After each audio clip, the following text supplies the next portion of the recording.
கட்டுற கம்பில இருந்து அடிக்கிற ஆணி வரைக்கும் எல்லாம் குவாலிட்டியா இருக்கணும்ல. பிரகாஷ் போன்றவர்களுக்காகவே ஜிபிஆரின் டிஎம்டி கம்பிகள். நீலகிரி மாவட்டம் உதகமண்டலம் சுற்றுவட்டார பகுதிகளில் பெய்த கனமழையால் சாலைகளில் தண்ணீர் பெருக்கெடுத்து ஓடியது. தாழ்வான பகுதிகளை நோக்கி தண்ணீர் ஓடியதால் வாகன ஓட்டிகள் சற்று சிரமப்பட்டனர். திண்டுக்கல் மாவட்டம் கொடைக்கானல் மலைப்பகுதியில் சுமார் அரை மணி நேரத்திற்கு மேலாக மிதமான மழை பெய்தது. இதன் காரணமாக காட்டுத்தீ கட்டுக்குள் வந்ததால் வனத்துறையினர் நிம்மதியடைந்தனர்.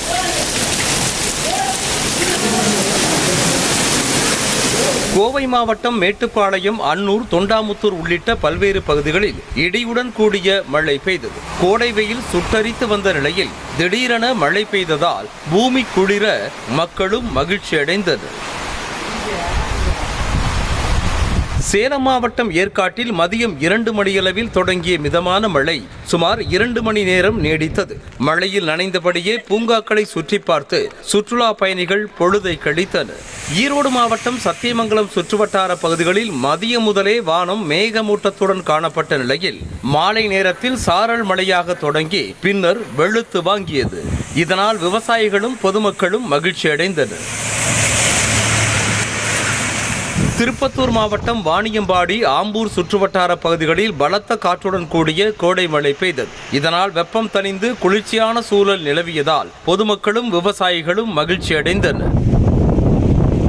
வேலூரில் பலத்த காற்றுடன் சுமார் 30 நிமிடங்களுக்கு மேலாக மிதமான மழை பெய்தது. காற்றின் வேகம் காரணமாக மரம் சாய்ந்ததில் மின்கம்பம் சேதமடைந்ததால் மின்சாரம் துண்டிக்கப்பட்டது.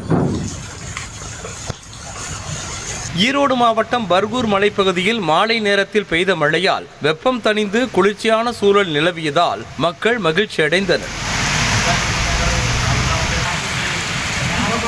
தருமபுரி மாவட்டத்தில் அரூர், பாப்பிரெட்டிப்பட்டி உள்ளிட்ட பல்வேறு பகுதிகளில் பலத்த காற்றுடன் மழை பெய்ததால் கத்திரி வெயிலின் தாக்கம் குறைந்தது.